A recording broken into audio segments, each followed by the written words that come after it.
What up guys, how you guys doing? I'm Thales and we're back with another how to slice. In today's how to slice video, we're gonna be checking out a awesome controller case. So let's go to the video. So this is the football controller cover. As you can see, this is a really nice model to print.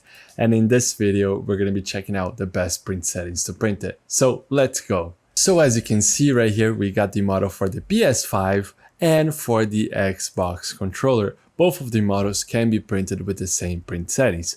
So let's go. Right here on layer height, we're going to be decreasing this value to 0.16 millimeters. By reducing this value, we're going to have more layers to print. It's going to take more time to print, but we're going to have a finer and better quality. Right here on vertical shelves, we're going to be leaving at 3 and reducing the infill to 0%. So we're not going to have any infill, just these just the perimeters right here, the 3 perimeters. Going over to brim, let's analyze if this model really needs brim. So brim is a really nice feature to increase the surface of contact to the build plate. And as you can see, this model's got a little contact to the build plate. So we're gonna be adding a little bit of a brim to help and to increase the surface of contact. Because with a low bed adhesion, your models can unstick from the build plate, and it's gonna get really messy if they unstick from the build plate and print in mid-air. So we're gonna be adding some brim. But to help with bed adhesion, always cleaning your build plate and having a really well leveled printer is gonna help a lot. And if you want, you can be putting a fine layer of glue stick. But in this case, just cleaning your build plate and putting some brim is enough. So right here on brim width, increase to 8 millimeter brim width. This is great, just so it helps a lot our contact to the build plate and our bed adhesion. Right here on support material, we're going to be generating support material, but we're not going to be auto-generating because auto-generated sometimes adds too many supports in areas that do not need. So today I'm going to be showing you where to paint on support, but feel free to auto-generate support. Right here on style, we're going to be selecting organic. Organic's the same as the tree support. This is best for curved models. Such in this case, so this is going to be good in this case. Right here we are ready. We have changed top interference layers to 2, so it's easier to remove our support. This is quite nice. Feel free to choose your settings that you find best for your supports. So now let's paint on support. I'm going to be painting on just for the PS5, but it's going to apply the same tips are going to apply to the Xbox. So there's just some different parts to paint, but it's going to be quite easy. So right here on paint on support, if you take a look, we're going to be increasing highlight by overhang to around 30 to 40. This is going to show in blue regions that are most critical and are not satisfied by this angle. So right here, this part's already touching the build plate, so it's shown. So we're not going to be adding support because it's already supported by the build plate. And right here, this part is showing, so we can be painting on support. But feel free to not add support in this part because this is the interior part. So if you leave some scars, you're not going to be able to see. And it's really little part. I'm going to be painting just, so it's always better to be safe than sorry. So this is why I'm adding support. But feel free to choose what you find best. For unstable printers, I do recommend putting some support. It's going to take a little bit more time to print, and it's just a little bit of filament. I would say 15 grams, 10 grams of filament, even less. It's already going to, it's better. It's better. I would say it's better to add support because you're going to guarantee a good quality. In this part, we're going to be painting much more. So if you increase to 30%, as you can see, there's a lot of parts to print. Not too much though. Right here, the most critical is this one. This is a really big overhang, it's being printed at mid-air, so we're going to be adding support. To do this, I'm going to be reducing the brush size so we can just give it a scrub. If you mess something up, you can just hold shift. So just hold shift and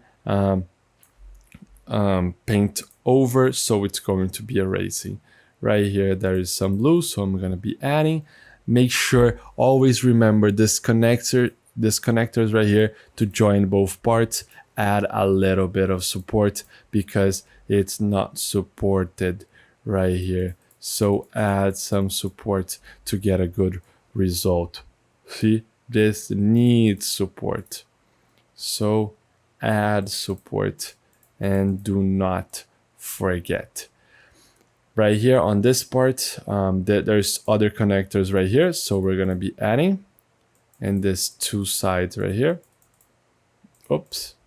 Just select shift and paint over. In this other parts, we're going to be increasing the brush size, so we can be painting over. Just give it a scrub.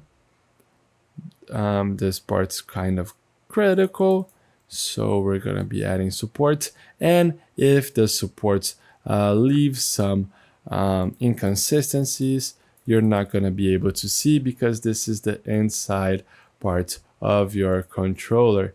So this is nice. I have painted a little bit more right here, so we can just clean a little bit. So just hold shift. This is quite nice. You do not need to be really critical. You can just give it a scrub and it's gonna turn into a really nice end result. This is quite nice. These parts are not gonna be adding any support. So we are ready. Let's go back to the print settings. So we have added paint on support. It's gonna be the same thing for our Xbox version. Right here on speed, we can be printing at the standard print speed for your printer, especially for Bambu Lab printers. The only thing I would recommend is right here on first layer speed, reduce to around, so it was set to 30 millimeters a second on the Ender 2 V3 SE. I reduced down to 20 because the first layer is the most important layer. All of the other layers are going to go on top of this one, so guarantee good first layer. Feel free to change these values as you may like, but I always recommend printing really slowly. Really slowly. It's better to print slow one time than trying to print fast and having to print 3 times with it failing multiple times. So print really slowly. Feel free to change this value as you may like. Now we are ready to slice. So as you can see, we have sliced right here. It added some brim and some support. So this looks fantastic. It's going to support really well our model. It's going to take 16 hours and 12 minutes. Everything is going to be printed quite fine, as I have said before. Right here, this is quite optional because the support on this part right here, because as you can see, this is a quite steep overhang. It can leave some scars, but this is the interior. Right here, the exterior is going to have a good quality print. So feel free to not add support in this model right there. So grab a really nice filament that you have laying around and print this model. If you're going to print in multicolor, every settings will apply to the multicolor version.